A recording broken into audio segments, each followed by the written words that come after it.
There is a question that haunts modern engineering, a question that very few within the industry possess the courage to ask aloud. Are we truly innovating, or are we simply complicating? For the better part of a century, the Western automotive industry, led by the giants of Detroit and the masters of precision in Stuttgart, propagated a single absolute truth: more is better. This philosophy became a relentless pursuit. If 4 gears are good, then 6 must be superior. If 6 became standard, then 8 signified luxury. This thinking culminated in a fit of mechanical madness, the era of 9 and 10-speed transmissions. In a remarkable convergence, Ford and General Motors collaborated to build intricate mechanical monsters containing thousands of moving parts, while Mercedes-Benz chased a parallel dream.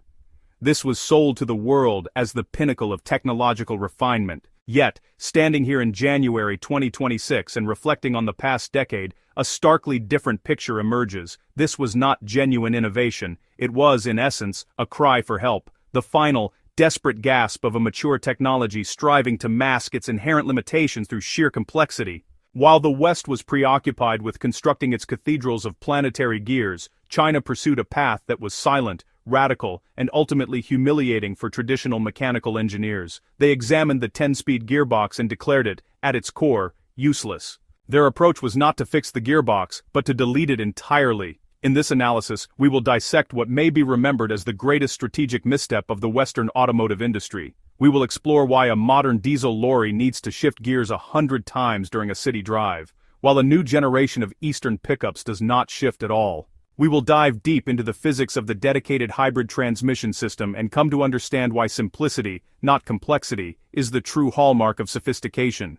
To comprehend how we arrived at the absurdity of 10-speed transmissions, we must first acknowledge the tragic flaw of the internal combustion engine. The piston engine, whether diesel or petrol, possesses a terrible personality. It is a diva. It cannot run if it is stopped. It requires an idle speed. And it will self-destruct if it spins too fast. Worst of all, its efficiency window, the narrow sweet spot where it delivers power without consuming fuel like a sinking ship, is incredibly constrained, typically residing between 2,000 and 3,000 revolutions per minute. Consequently, the entire history of the automotive gearbox is, in many ways, the history of engineers attempting to keep this diva perpetually content. In the 1970s, 3 or 4 speeds sufficed, though engines screamed on the motorway and struggled on the hills. The 1990s established 5 speeds as the standard. Then, in the 2010s, as environmental legislation from Brussels and Washington tightened its noose, the West panicked. To eke out every drop of fuel and reduce emissions, they needed to keep the engine locked in that narrow efficiency sweet spot 100% of the time. Their chosen solution was to add more gears, slicing power delivery into ever thinner segments. This is how behemoths like the ZF9HP and the Ford GM10R80 transmissions were born.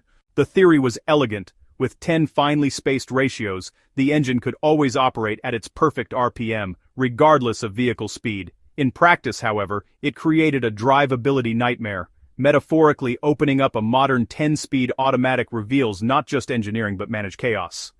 Inside, one finds 4 sets of planetary gears, 6 multi-plate clutch packs, and a valve body resembling a hydraulic labyrinth designed by an alien intelligence. Hundreds of precision channels must guide transmission fluid at exact pressures and exact milliseconds to actuate solenoids that push metal forks. If a single solenoid, a component no larger than a thumb, fails, a 60,000-pound pickup truck is rendered a stationary paperweight. Then there is the driving experience itself. Any owner of a modern Ranger or Mustang equipped with such a gearbox is, familiar with the phenomenon of gear hunting. Driving at a steady 50 miles per hour and applying just a bit of throttle pressure sends the transmission computer into, a state of panic. Should I drop to 7th? No, perhaps 6th. Ah, the driver has lifted off. Return to 9th. Wait, there's an incline ahead. Drop to 8th. The vehicle often spends more time, honestly, deliberating over gear selection than it does delivering seamless acceleration. This results in a pretty noticeable sensation of constant indecision, a lag, a mechanical delay between the driver's input and the machine's coherent response. The West labeled this peak technology. China observed the same outcome and recognized it for what it truly was: parasitic inefficiency. Every spinning gear creates friction. Every hydraulic pump siphons horsepower directly from the engine. We were burning fuel merely to spin the very mechanism intended to save it, an irony that is profoundly palpable. This leads to the core of the technical magic, and precisely where the West missed the boat. Recall the combustion engine's nature as a diva with a specific preferred RPM. The 10-speed system attempted to force this diva to perform adequately in every conceivable scenario. Uphill, downhill, and in stop-and-go traffic. The Chinese system, by decoupling the engine from the wheels in urban driving, allowed engineers to perform something radical. They could neuter the engine, optimizing it for one task only. By employing a Miller or Atkinson cycle, leaving intake valves open longer to push some air back out, they create an engine that would feel weak in a traditional car but is incredibly efficient when running at a constant, optimal speed as a generator. Thus, the engine in a BYD or GWM hybrid operates perpetually in its thermal comfort zone, smoothly charging the battery, while the driver enjoys the brutal, instant punch of electric torque. This system delivers the efficiency of an industrial generator combined with the responsive performance of a sports car. The 10-speed gearbox was a frantic attempt to simulate this feeling. The electric DHT system actually achieves it. Skeptics often retort that hybrid systems are inefficient on the motorway, where electric motors lose efficacy. This was a valid criticism in 2015, but in 2026, it is an outdated myth. Chinese engineering achieved checkmate against the old Toyota Prius paradigm, with the implementation of a direct drive or high-speed lockup mode. This is the single-gear concept. When cruising at a stable 60 to 70 miles per hour, the system recognizes that converting petrol to electricity and back to motion is inefficient. To avoid this conversion loss, a single hydraulic clutch engages, connecting the petrol engine directly to the differential via a fixed, long ratio, essentially equivalent to a tall fifth or sixth gear. At this steady speed, the petrol engine is finally in its element.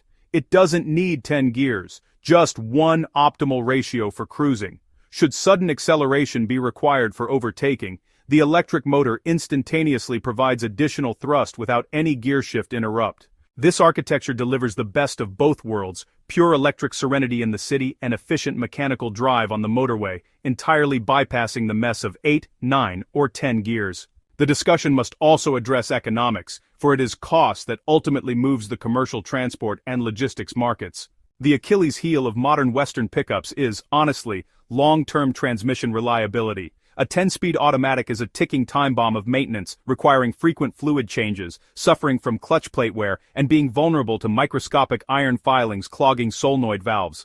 When such a transmission fails outside warranty, the owner faces not a repair, but a replacement costing as much as a used economy car. Now let's examine the DHT system. What are the wearable components? There are no friction bands, no shift forks slamming into place. The electric motor operates via magnetic fields with no physical contact, experiencing virtually no wear save for its bearings. China didn't merely reduce production costs by using fewer high-precision metal parts, they dramatically lowered the total cost of ownership. For a fleet manager or a long-haul driver, the financial relief of knowing they will never again feel the jolt of a poorly executed gear change or face a 5-figure transmission rebuild is, honestly, transformative. Where German mechanical complexity was once a badge of honor, it has increasingly become, well, a liability. We are living through a historic inflection point, the end of the mechanical baroque. The Baroque period in art was characterized by excessive detail, elaborate ornamentation, and overwhelming complexity. The 10 and 11-speed transmissions represent the Baroque era of automotive engineering, beautiful in schematic but fundamentally excessive in execution. China has ushered in an age of functional minimalism. In 2026, the pertinent question is no longer, how many gears does your car have? If the answer is any number beyond 1 or 2, you are likely purchasing obsolete technology. Ford and General Motors are now publicly scrambling to simplify their powertrain platforms, but years of development have been lost perfecting gearboxes.